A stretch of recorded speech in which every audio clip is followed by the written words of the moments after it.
Hello there, everyone, and welcome back to the channel Russia in Context. We are here again in Moscow on this unseasonably warm Saturday, end of September afternoon.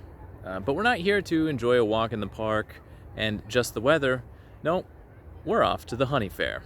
Now, the Honey Fair here in Moscow was the pet project of former Mayor Yuri Lushkov, who was in office from 1992 until 2010. The first Honey Fair was in 1995, right in the center of the city, in Gostiny Dvor, but it didn't become a regular occurrence until the 2000s, at which point in time it was in 3 locations simultaneously. On Manege, which is the expo center right in front of the Kremlin, in the Park Tsaritsina, which is in the south of the city. It holds the summer residence of Catherine the Great. And where we are right now today, Kolomenskaya, which was an estate popular with the Russian royalty until the mid-1900s, is on the Moscow River south of the center.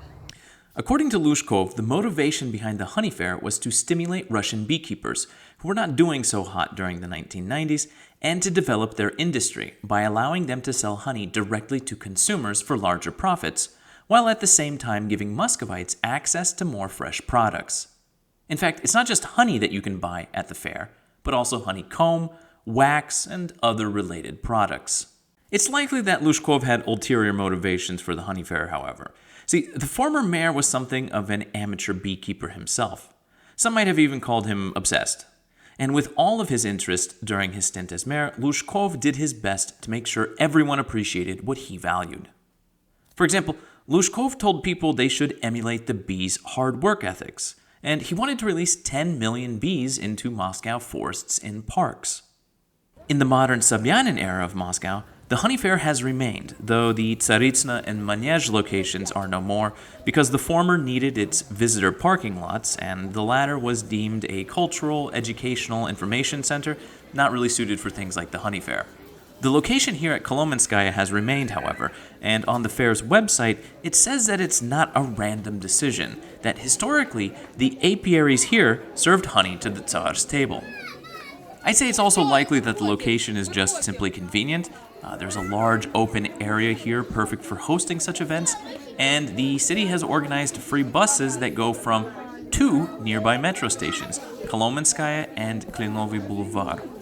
The Honey Fair this year opened on August 11th, and it will run until October 22nd, although while we were at the fair, one of the vendors told us that they had received word that they were actually going to extend it until November 6th. We'll see if that ends up being the case. Regardless, while the end date is sometimes earlier, sometimes later, the start date is always basically the same. This is because it is set to more or less coincide with Medovy Spas, or the Honey Feast of the Savior, which is August 14th every year. This is a religious celebration observed by die-hard devout Orthodox Christians, which marks the beginning of a 2-week fast where believers must refrain from consuming animal products, meaning they are limited to only vegetables, some fruits, and, obviously, honey. The roots of this tradition are in Slavic paganism, as this time of the year is when the first honey harvests would likely have occurred. Honey has historically been important for most cultures, and the Slavic lands are no exception. There are all sorts of wild claims online about how, over 1,000 years ago in Kievan Rus and later in the lands that would become the heart of the Russian Empire, millions of kilograms of the substance were harvested. And while these claims are somewhat spurious, as I could find no documentation to support them, it is wholly logical that honey would have been plentiful. Anyone who has spent time in the Russian countryside can attest to the seemingly endless expanse of forests and fields that would lend themselves to the tireless work of bees and the cultivation of apiaries. Honey would have been treasured for its sweetness, as well as a vital source of calories in an often harsh environment. Beyond that, honey has been valued as a remedy for things like the cold and sore throats, and is taken to boost the immune system. At the fair this year, more than 150 apiaries from 40-some Russian regions are represented, as well as beekeepers from other countries like Kazakhstan and Kyrgyzstan.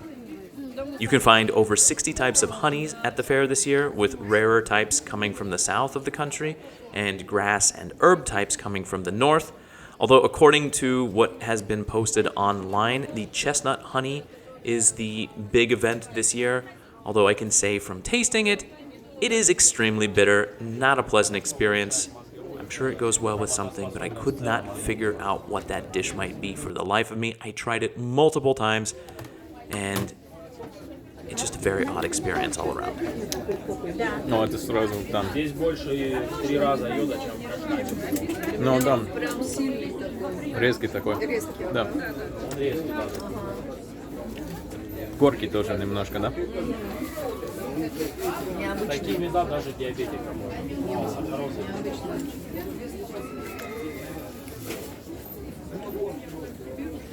Вы любите вообще вкусы какие? Простые же, естественно, либо что-нибудь горячее. Даже Липа Маньчжурская. это сбор уссурийского заповедника. Собирается в чистом виде, без примеси практически. ну, нам хватит. Есть гречиха хорошая, черная. Есть японская липа, липа такая. Ну, это другая липа, да. Это другая липа, да. Вот. Еще одна липа, смотри. Это прям совсем другая.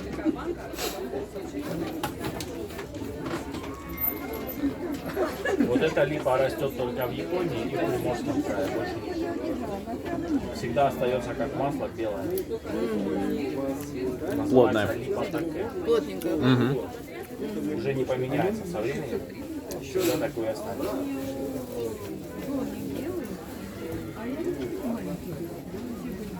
Также есть лимонник, элеутерокок, это Такой с энергетики. запахом, да, будет все. А вот можно попробовать? Ну, ладно. Попробуйте, вот лимонник. Розмарин, вот, который горный тимьян. Да, это очень вкусный. Специфический напиток. Вот этот лимонник вообще. Один нам хватит. Вот это был лимонник, да? Да, вот этот лимонник очень вкусный. А это как? Такой специфический, правильно. Специфический, как лекарство. Да? Ну, тимьян там понятно. Чувствуется. Ты видишь обезьяну? Нет. А. Да, я вижу. Дикие меда можно попробовать. можно, да, вот Из дупла дерева. Насыщенный ароматом древесины такой. Находится в дуплах и насыщается ароматом дерева. Ну да, лесной вкус. А это пихта, да, получается? Это дикий падевый мед. Нам Он одну палку. собирается в хвойных местах заповедников. Попадает натуральная смола кедра и пихты в состав. Ой, вот это вкусно, да? Это уссурийская тайга вместо сбора. Да. Может, вот такой возьмем? И вот этот Лимонный точно, да. To recap, the Moscow Honey Fair is a tradition we can thank former Mayor Yuri Lushkov for. To this day, it is still wildly popular with Muscovites and people who come to visit the capital. On the weekends, you can find hundreds of people there wandering about, sampling all sorts of honey and buying many, many products. Personally speaking, we definitely spent more money than we intended to, just because once you get to a place like this, it's kind of hard to stop. There are so many different variations. I didn't even know that so many types of honey were possible.